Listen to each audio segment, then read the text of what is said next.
Welcome back to my channel. This is Nib TV again. So ngayon guys, meron akong i-share sa inyo na isang konting tip. Pero bago tayo mag-umpisa, isa muna ang maikling intro.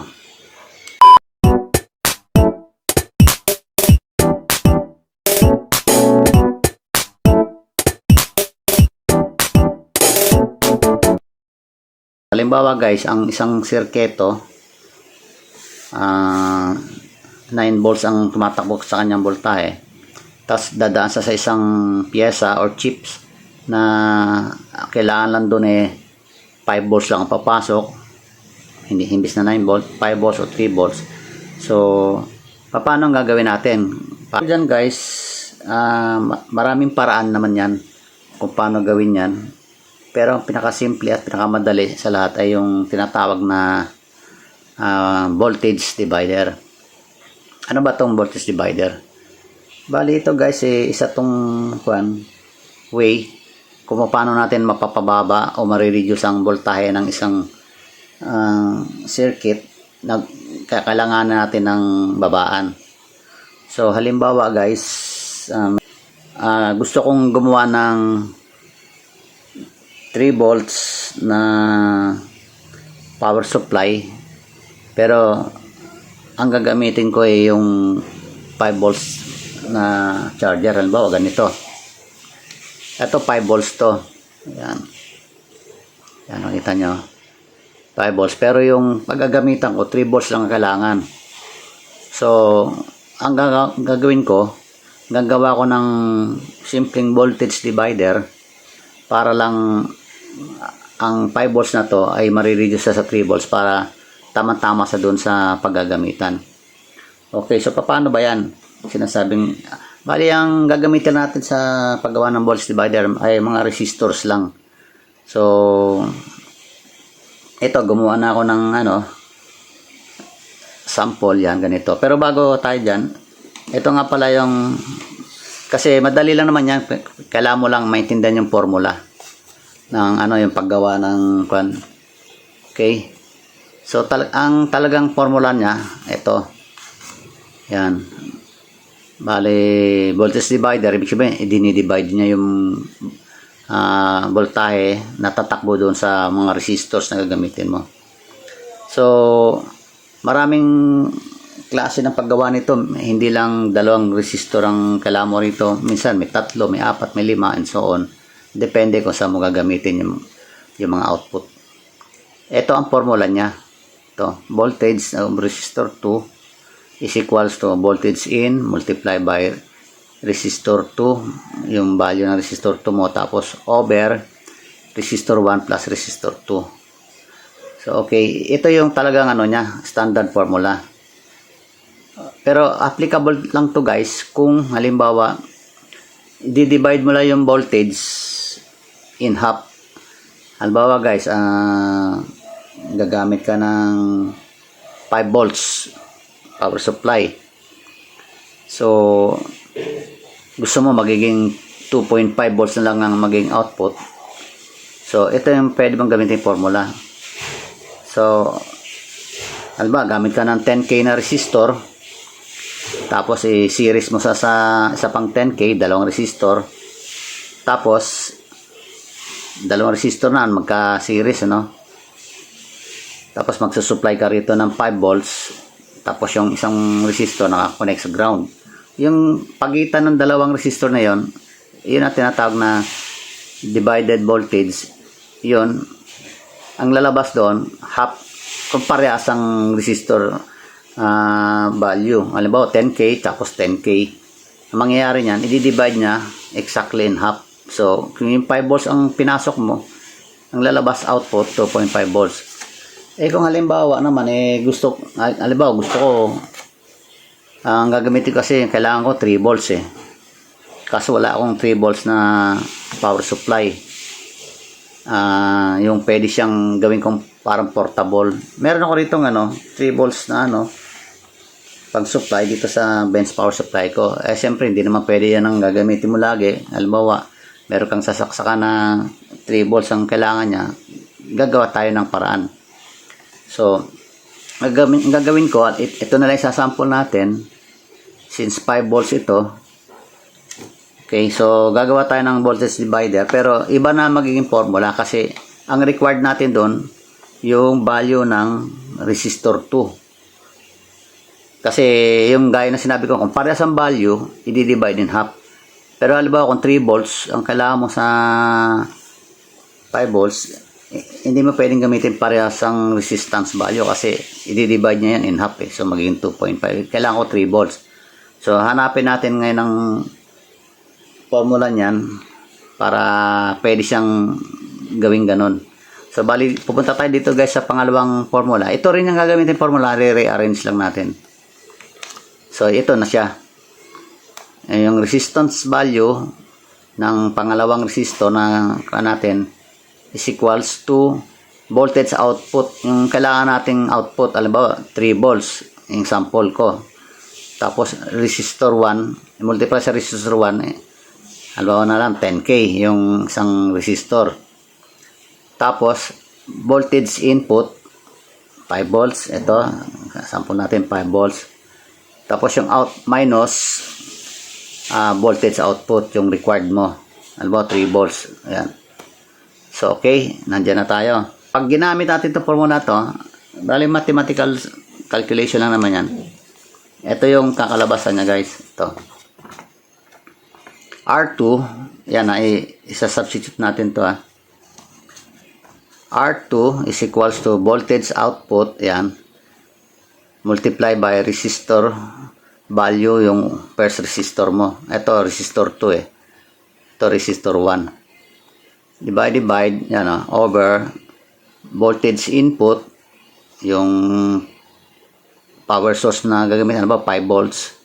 Ima-minus mo yung voltage output na required mo. So, ito ang kwan niya guys. Yan. Sa-substitute natin, yung voltage required ko is 3 volts. Multiply natin sa about 10K, yung resistor 1. 10K. Tapos, i-divide natin sa 5 volts, yung power supply mo sa circuit. Ima-minus mo sa required voltage na kailangan mo na mapailabas. So, ang kakalabasan niyan is 15 kilo ohms. Kasi 3 times 10, 30. Diba? Kilo ohms. Divide mo sa 5 volts input, yung source, minus mo sa required mo, 3 volts, so 2.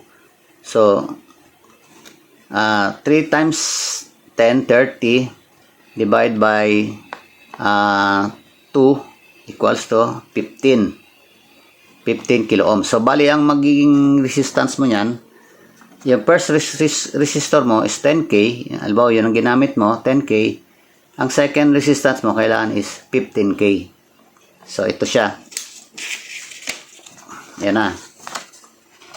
Okay, so, ito yung first resistance na ginamit natin. First resistor 10 kilo ohms.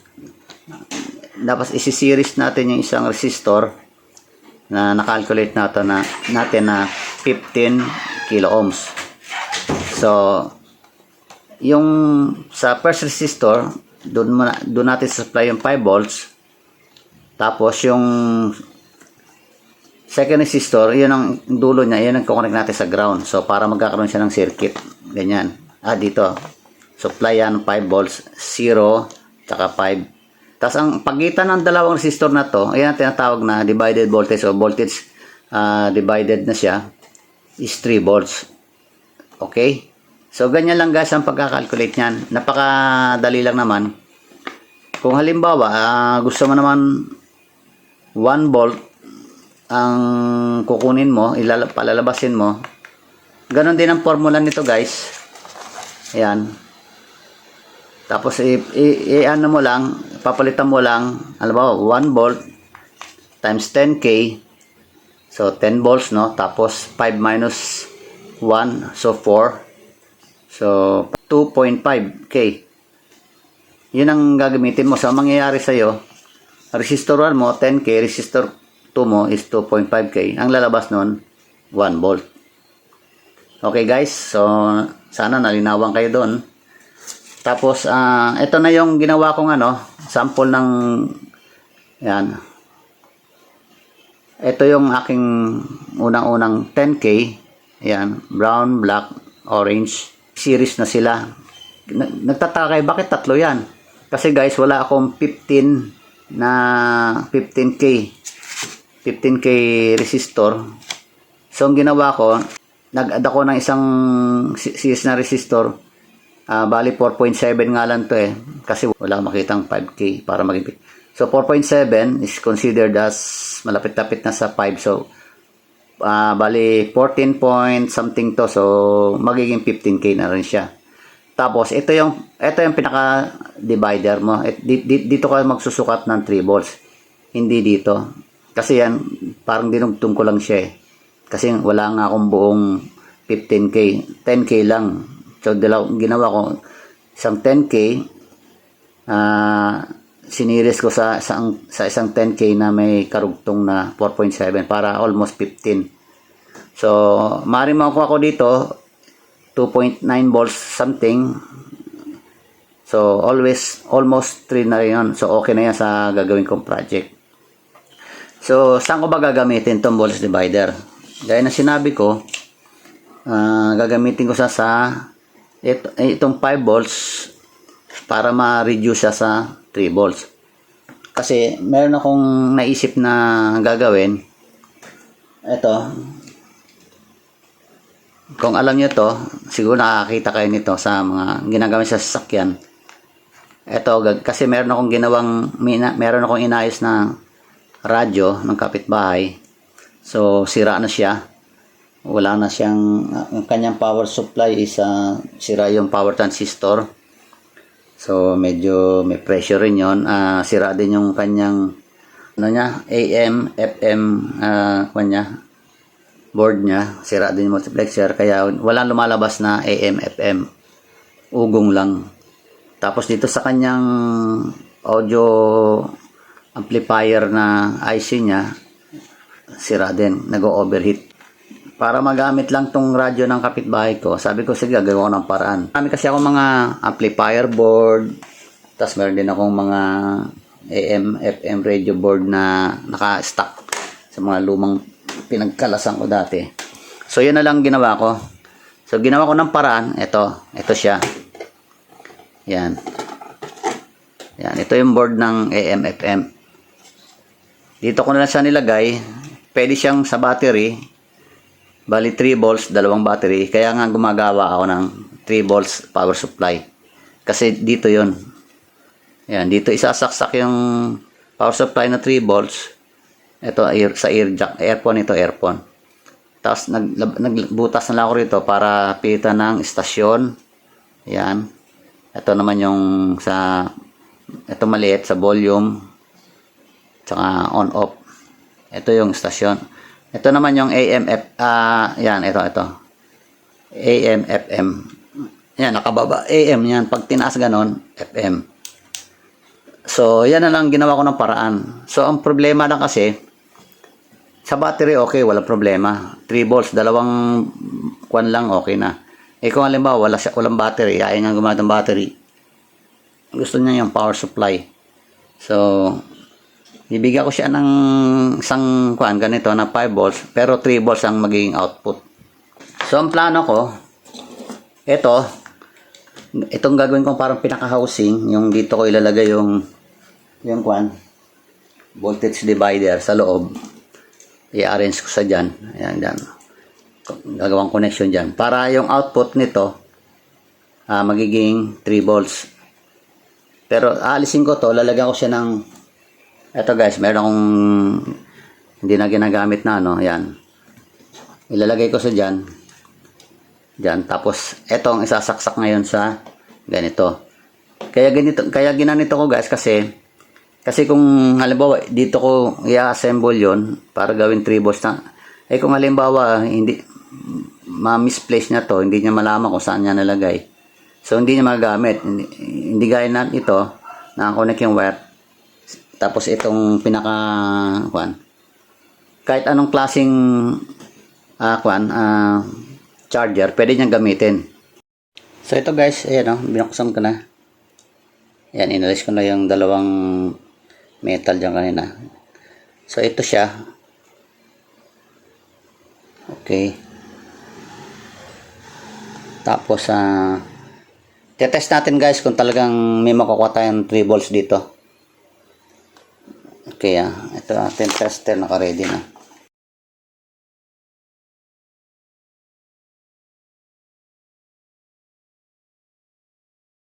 Bali, ito yung negative dito. Ayan, negative. Tapos ito guys, yung sa divided, ito. Lagyan natin. Tingnan natin kung may makuha tayong 3 volts. Ayan guys, 3 volts mabasa.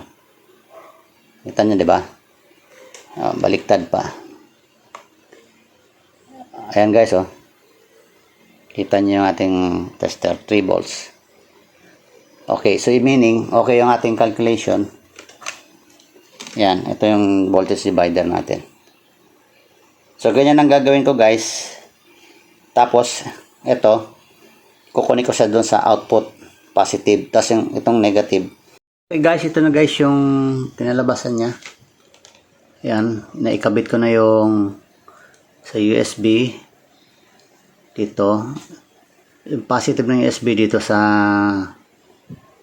unang resistor. Ito yung ka-series niyang resistor. Tapos nandito yung dito ko nilagay yung kanila yung pinaka center top nila, no, itong dalawa na to. Tapos ito naman magkarugtong to. Tapos nakakonect sa ground or sa negative. Kaya pag dito tayo nagsukat sa negative tsaka dito sa gitna nitong dalawang resistor, 3 volts lalabas. Saksak muna natin dito. Okay. So yun guys, sasaksak ko siya. Okay. So ito yung ating tester.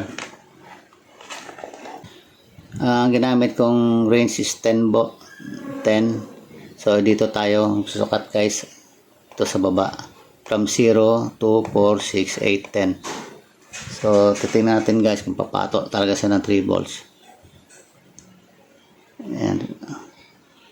So yan guys, 3 volts 2, tapos gitna. Ayan, alisin ko. Ayan, ito yung 3 volts 2, 3, 4. So atin natin ulit. So yun guys, na-reduce na natin yung 5 volts to 3 volts. So ganun lang guys ang pag-reduce ng voltage kung gusto nyong pababain yung voltahe nyo. So ngayon guys, ibali sasara ko na lang ito at pwede na ito magamit as 3 volts na siya. Mismo dito na sa so kung sasaksak ko ulit, tapos magsusukat tayo ng 3 volts dito. Negative itong outside, inner niya yung positive. So, gamit lang tayo guys na itong wire na to para mailagay natin dito sa loob kasi hindi ka may pasok to dito para matest. Ayaw, so dito. Okay. Tingnan natin kung papalo ang 3 volts. So yan guys, 3 volts 10 talaga. Okay. So hindi ko siya guys hindi ko siya may actual guys doon sa sabi ko na gagawin kong sa gagamit ako sana ng radio supply ng kasi iba pala ang nun, ang kanyang pinaka butas. Pag sinaksak ko to, hindi magkasya rito yung pin masyadong malaki. So hanggang dito na lang guys tong video natin. Kung nagustuhan nyo, paki-like and share, and don't forget to subscribe to my channel, Nib TV. Of course, don't forget to press the notification bell para ma-update kayo sa mga sunod pa mga video.